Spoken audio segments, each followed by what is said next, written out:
Selamat pagi, siang, malam, Pak Temi dan teman-teman. Perkenalkan, nama saya Jefferson Hansosia. Saya dari kampus Serpong Bunda Mulia, Alam Sutra. Sekarang saya ingin mempresentasikan pelajaran sistem pengendalian manajemen pembahasan 4, yaitu Financing Responsibility Center. Pertama-tama saya akan menjelaskan apa itu Financial Responsibility Center, atau yang biasa kita sebut dengan pusat pertanggungjawaban. Nah, pusat pertanggungjawaban itu adalah pusat pertanggungjawaban di mana tanggung jawab setiap individu itu didefinisikan setidaknya sebagian dalam istilah keuangan. Nah, di sini tuh terdapat 3 komponen utama dalam sistem pengendalian hasil keuangan. Yang pertama itu ada pusat pertanggungjawaban keuangan, yang kedua ada sistem perencanaan dan penganggaran. Nah, di sistem perencanaan penganggaran itu merupakan suatu rencana yang disusun secara sistematis, yang meliputi seluruh kegiatan organisasi yang dinyatakan dalam kegiatan unit moneter yang berlaku untuk jangka waktu yang akan datang. Yang ketiga itu ada kontrak insentif. Nah, kontrak insentif ini dilakukan untuk memotivasi agen dan meningkatkan kinerja perusahaan. Nah, selanjutnya saya akan membahas apa aja keuntungan dari sistem pengendalian hasil keuangan.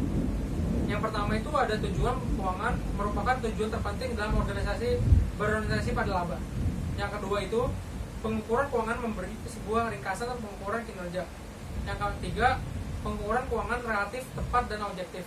Yang keempat, biaya penerapan lebih kecil dari yang lainnya. Selanjutnya, saya akan menjelaskan apa itu Responsibility Center. Responsibility Center itu adalah organisasi yang dipimpin oleh seorang manajer yang bertanggung jawab terhadap aktivitas yang dilakukan. Di sini ada 4 jenis pusat pertanggungjawaban. Yang pertama itu adalah pusat pendapatan atau yang disebut dengan Revenue Center. Jika tanggung jawab utama dari seseorang manajer adalah penghasil pendapatan, maka segmennya sebaiknya diperlakukan sebagai pusat pendapatan. Manajer pusat tidak mempunyai direksi maupun pengendalian terhadap investasi pada aktiva atau biaya lain dari barang atau jasa yang akan dijual. Contohnya itu divisi penjualan. Pada divisi ini, manajer divisi mengelola penjualan dan sarana pemasaran untuk memaksimalkan perolehan pendapatan. Seringkali manajer divisi Revenue Center diukur dengan tingkat pencapaian target pendapatan, market share, akuisisi pelanggan, winning rate, loyalty rate, turnover rate, dan lain-lain. Yang kedua, ada pusat biaya atau cost center. Pusat biaya merupakan bidang tanggung jawab yang menghasilkan suatu produk atau memberikan suatu jasa. Manajer yang bertanggung jawab atas pusat biaya memiliki direksi dan kembali hanya untuk menggunakan sumber daya fisik dan manusia yang diperlukan untuk melaksanakan tugas yang diberikan kepadanya. Nah, di sini tuh contohnya tuh divisi produksi. Pada divisi ini, manajer divisi mengelola beberapa yang didapat menghemat biaya produksi. Yang ketiga ada profit center atau pusat laba. Nah, pusat laba ini sendiri merupakan segmen di mana manajer memiliki kendali baik atas pendapatan maupun atas biaya. Manajer dievaluasi berdasarkan efisiensi mereka dalam menghasilkan pendapatan dan mengendalikan biaya. Direksi yang mereka miliki terdapat biaya meliputi beban produksi dari produk dan jasa. Tanggung jawab mereka adalah lebih luas dibandingkan dengan tanggung jawab dari pusat pendapatan atau pusat biaya, karena mereka bertanggung jawab atas fungsi distribusi dan manufaktur. Contohnya itu di perusahaan-perusahaan yang membentuk unit atau divisi produk, seperti divisi produk otomotif, produk-produk komponen, dan lain-lain. Nah, untuk keberhasilan pengelolaan divisi profit center adalah profit margin, pencapaian target profit, dan pertumbuhan profit. Yang keempat ada investment center, atau yang kita sebut dengan pusat investasi. Bertanggung jawab terhadap investasi dalam aktiva serta pengendalian atas pendapatan dan biaya. Mereka bertanggung jawab untuk mencapai margin kontribusi dan target laba tertentu serta efisiensi penggunaan aktiva. Contohnya tuh pembentukan strategi bisnis, unit, atau anak perusahaan.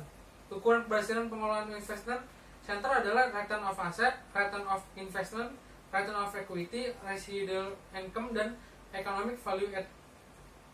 Nah, di sini tuh ada 4 jenis tanggung jawab yang dibutuhkan tergantung pada struktur organisasi, kegiatan divisi, kemampuan mengontrol strategi, dan perubahan model bisnis. Selanjutnya, saya akan menjelaskan bagaimana karakteristik pusat pertanggungjawaban. Pusat pertanggungjawaban melakukan kegiatan untuk mencapai suatu tujuan yang disebut objektivitas. organisasi secara keseluruhan mempunyai goal, manajer senior menetapkan strategi untuk mencapai goal. Objektivitas sebagai pusat pertanggungjawaban dalam suatu organisasi membantu implementasi strategi. Karena organisasi merupakan sekumpulan pusat pertanggungjawaban, maka apabila setiap pusat pertanggungjawaban mencapai objektivitasnya, maka goal organisasi akan tercapai. Pusat pertanggungjawaban menerima input dalam bentuk bahan baku, tenaga kerja, dan juga jasa. Dengan menggunakan model kerja, persediaan piutang, penangkapan pabrik, dan aset lainnya, pusat pertanggungjawaban melakukan kegiatan untuk mengubah input menjadi output baik dalam bentuk barang maupun jasa. Pada pabrik pusat outputnya, produk pada unit staf seperti sumber daya manusia, transportasi, teknisi, akuntansi, distribusi, dan output dan jasa. Ada dua sifat pusat pertanggungjawaban, yaitu yang pertama, mewujudkan satu atau lebih maksud atau cita-cita organisasi. Yang kedua, pusat tanggung jawab bertugas untuk mengimplementasi strategi yang telah disusun oleh manajer senior dalam rangka mencapai cita-cita organisasi. Hubungan antara input dan output, manajemen bertanggung jawab untuk mengimplementasi hubungan antara input dan output serta sumber daya yang digunakan, yaitu bahan baku, tenaga kerja, jasa-jasa, diukur dari biaya-biayanya. Sebagai contohnya misalnya departemen produksi, inputnya itu dalam bentuk bahan baku masih dapat dilihat pada produk jadinya.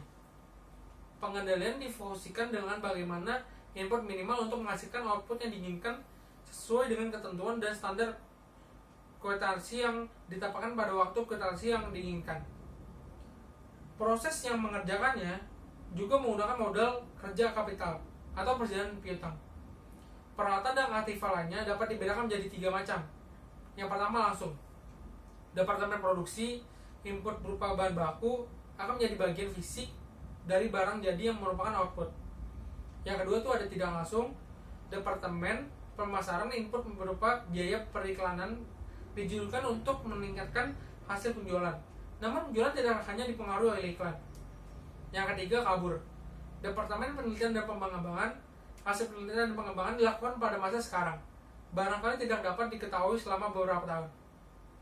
Pada beberapa kondisi, input tidak terkait dengan langsung dan output, sedangkan biaya promosi yang dikeluarkan untuk meningkatkan pendapatan akan tepat meningkatkan penjualan dipengaruhi oleh faktor dan selain promosi.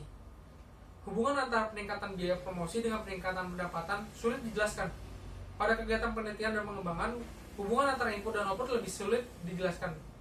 Hasil dari kegiatan penelitian mungkin tidak tampak, namun beberapa tahun jumlah biaya optimum untuk kegiatan penelitian sulit ditetapkan. Sekian presentasi yang saya sampaikan, semoga dapat bermanfaat dan juga dapat dimengerti oleh teman-teman. Mohon maaf bila ada kata-kata maupun pengucapan yang salah. Sekian dan terima kasih.